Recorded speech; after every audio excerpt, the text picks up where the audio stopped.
Assalamualaikum warahmatullahi wabarakatuh. Santri semuanya yang saya muliakan, alhamdulillah wa syukrulillah, kesempatan pagi ini kita dapat tunaikan kegiatan rutin kita ngaji Nashihud Diniyah tiap Ahad pagi. Terus menerus kita berdoa meminta kepada Allah diberikan kebaikan baik di dunia, lebih-lebih baik untuk kehidupan kelak akhirat. Salawat dan salam semoga senantiasa kita bacakan, kita lantunkan keharibaan baginda Rasulullah SAW, dengan harapan kelak di yaumil qiyamah kita diakui sebagai umatnya dan akan diberikan syafaat. Amin ya rabbal alamin.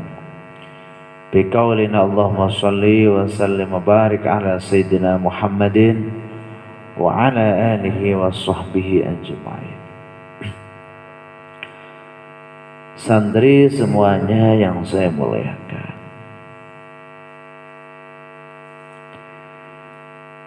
melanjutkan keterangan dari apa yang disampaikan minggu yang lalu. Kadang-kadang ada hal yang mengherankan. Apa itu? Seseorang yang imannya sempurna tetapi masih tidak begitu suka dengan adanya kematian. Di sini ada contoh. Satu ketika Nabi Musa napok malaikat Israel. Ketika malaikat Israel mendatangi Nabi Musa dengan tujuan mencabut nyawanya. Bahkan tidak hanya itu, fa'akhrajainahu. Nabi Musa nyukil mripate malaikat Israel.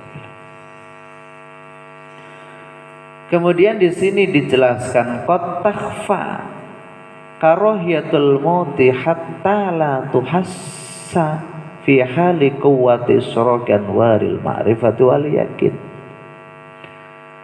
Kadang-kadang nampak kurang jelas ketidaksukaan terhadap kematian. Kadang-kadang nampak tidak jelas ketidaksukaan terhadap kematian.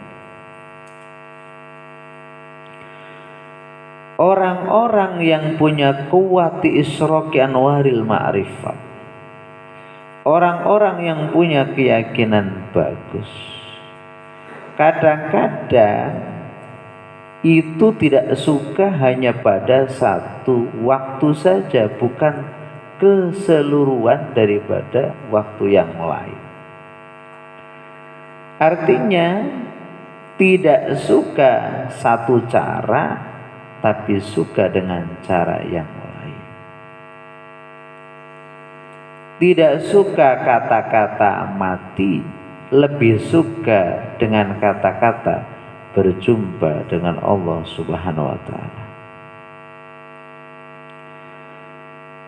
Wa ammal amru al-amu fi ahli al-iman fa huwa annahum yuhibbuna al-mauta lima fihi min liqa'illahi wal masiri ila ad-daril baqiyati wal khuruj min ad-dunya mahalil fitani wal mihani.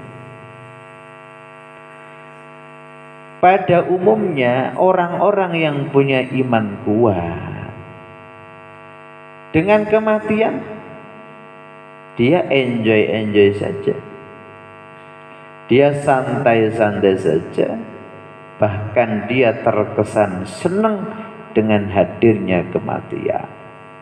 Kenapa? Karena dengan kematianlah menjadi wasilah ia berjumpa dengan Allah, menjadi wasilah ia sampai di negara keabadian. Dia keluar dari dunia, tempat yang penuh dengan fitnah, tempat yang penuh dengan cobaan. Pada hakikatnya orang-orang yang punya kemapanan iman, persiapan yang maksimal, ini jauh lebih senang dengan hadirnya kematian, karena memang tempatnya sudah jelas Allah siapkan baginya, yaitu surga yang penuh dengan kenikmatan. Wa yakrahuna al-mauta bin nafsi wat tab'i lima fihi minal alami wa firaqil mahbuba. Tapi kenapa ada kesan orang yang imannya kuat sekalipun kadang-kadang gak senang dengan kematian? Karena itu juga watak manusiawi, bahwa kematian itu menyakitkan, bahwa kematian itu memisahkan dirinya dengan apa-apa yang ia cintai. Nah, seakan-akan kemudian ora batyo ridho nek nyawane diambil. Wa kullama kana al-imanu aqwa kanat al-karahiyatu aqalla wa muqtadu tab'i ad'afa wa bil aksi fatafattan li dzalik wallahu yatawalla hudaka. Ini masih dalam kategori yang umum. Ketika imannya kuat, maka tentunya keberadaan yang mengatakan tidak begitu suka dengan adanya kematian itu akan lebih cenderung sedikit dibandingkan hasratnya berjumpa kepada Allah Subhanahu wa ta'ala. Nah, di sini tidak ada pesan yang lebih penting daripada mempersiapkan diri dengan adanya kematian yang sewaktu-waktu pasti akan jumpa dan menghadiri setiap manusia. Apalagi kemudian kita tahu setelah adanya kematian tidak ada perjumpaan. Selesai sudah. Ketemu melih opo ora. Tempate engko nek wis mati ting pundi. Keberadaannya bagaimana? Nikmat atau laknatkah yang akan diterima? Nah, ketika kita sering berpikir semacam itu, harapannya kita tergugah untuk kemudian melakukan hal-hal yang bernilai positif untuk bekal kehidupan setelah kehidupan sekarang ini.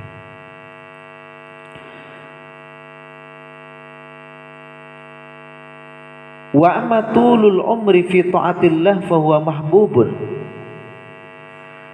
Orang banyak berdoa, tulul umri, ya Allah semoga engkau panjangkan umur kami fi ta'atillah.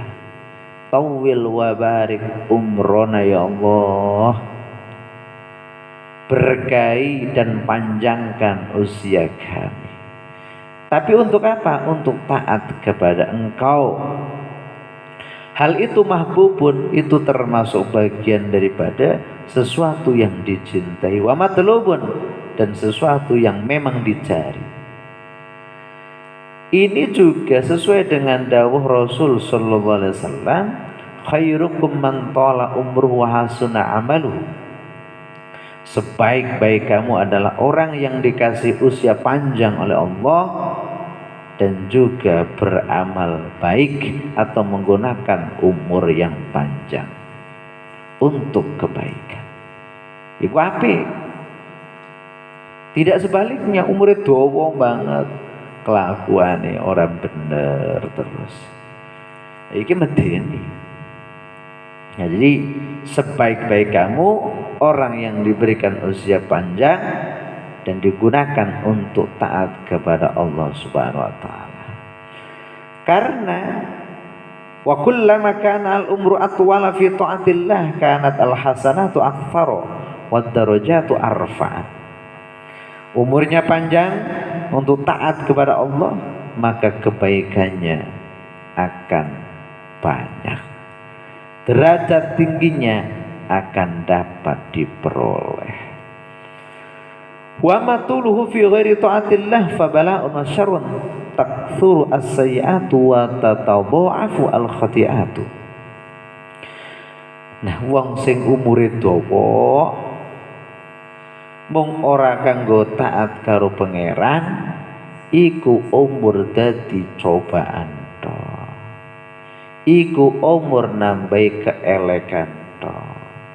Iku umur dadiaken tikel mati kele kesalahan-kesalahan, keluputan-keluputan, kejelekan-kejelekan. Dongane tawil wa barik. Dipanjangkan, diberkahi umurnya. Andonga bareng-bareng, dawa umur, berkah umure untuk ketaatan. Nek umpama ora diparingi umur sing dawa, setidaknya persiapan itu terus kita persiapkan. Ojo semrawut, ojo semrawut. Jadi kudu kelingan bahwa setelah ada kehidupan ini ada kehidupan berikutnya. Kehidupan ini sering sekali dijelaskan, sesusah-susahnya orang hidup di dunia itu masih bisa meminta-minta dengan yang lain. Minta sesuap nasi untuk menyambung nyawa bisa. Minta seteguk air untuk menyambung dahaga agar dahaganya cepat lepas dari tenggorokan kita, dari perut kita, bisa. Tidak punya tempat tinggal, bisa tidur di kolong jembatan. Artinya separah-parahnya hidup di dunia ini masih bisa kita kemudian mencari solusi. Tapi kalau kehidupan kelak di sana, apa solusinya? Arep narik-narik wong sing isih urip nang dunya wis ora ana daya. Anane mung nangis. Kenapa? Karena begitu banyaknya pekewuh-pekewuh yang ada, bisa jadi himpitan-himpitan yang ada, bisa jadi siksaan-siksaan yang ada, dan kita mau meminta pertolongan kepada siapa? Amallah yang akan menolong kita. Orang-orang solihlah yang akan menolong kita. Nabi kita juga yang akan menolong kita. Untuk itu dekatkan diri kita kepada hal-hal yang bisa menolong kehidupan kita di akhirat kelak. Kita menyangka bahwa ngaji bisa menolong keadaan kita di akhirat kelak, maka cintai ngaji. Kita menyangka bahwa berjuang atau perjuangan itu yang akan menolong kehidupan kita kelak di akhirat, maka kemudian kita mencintai perjuangan. Kita menyangka bahwa amal-amal solih, amal-amal baik, perilaku-perilaku baik yang akan menolong kita di kehidupan akhirat nanti, kemudian kita cinta dengan amalan-amalan baik, karena itu yang akan menjadi penolong kita di akhirat kelak. Nah, nek wis sadar yang ngono lakoni insyaallah. Karena mau tidak mau ajal itu akan datang. cepat atau lambat ajal itu datang, menjumpai setiap manusia. Seperti yang sering sekali disampaikan, kullu nafsin dha'iqatul maut. Setiap yang bernafas pasti akan merasakan kematian, akan dijumpai dengan kematian, dan kematian itu yang akan memisahkan dirinya di kehidupan ini dengan kehidupan berikutnya. Akhirnya sangu terus sing dipikirake. Muga-muga ngaji iki dadi sangu dadake ridhone Allah. Muga-muga perilaku sing apik iki dadi sangu dadake mudhune ridhone Allah. Dan seterusnya. Sampai kemudian di sini hadis disampaikan, ihtanim khamsan qabla khamsin. Carahlah 5 hal sebelum datang yang 5. Ambillah 5 hal sebelum datang yang 5. Gunakan 5 hal sebelum datangnya yang 5. Apa pertama? Syababaka qabla haramika. Waktu mudamu sebelum waktu pikunmu. Wasihataka qabla saqamika. Waktu sehatmu sebelum sakitmu. Wa farahaka qabla suhlika. Waktu jembarmu sebelum waktu himpitmu. Wa hinaka qabla fakrika. Waktu kayamu sebelum waktu susahmu atau sebelum waktu fakirmu. Wa hayataka qabla mautika. Hidupmu sebelum datangnya kematianmu. Itu semuanya harus digunakan dalam rangka perbekalan kita, dalam rangka mempertambah banyak sangu kita. Fa inna khairaz zadi taqwa. Karena sebaik-baik daripada bekal adalah ketakwaan. Takwa itu artinya mengamalkan apa yang menjadi perintah. Takwa itu artinya menjauhi apa yang menjadi larangan. Nah, itu semuanya adalah bekal-bekal yang nanti kita akan ketemu dengan bekal tersebut. Baik buruknya bekal itu yang akan dijumpai oleh kita. Untuk itu kita bareng-bareng berdoa meminta kepada Allah, ya Allah, muga-muga didadekake wong sing sadar, sing terus-menerus punya niatan baik. Karena itu semuanya akan menjadi bekal kehidupan kelak setelah kehidupan yang fana dan singkat ini. Wallahu a'lam bishawab. Al-Fatihah.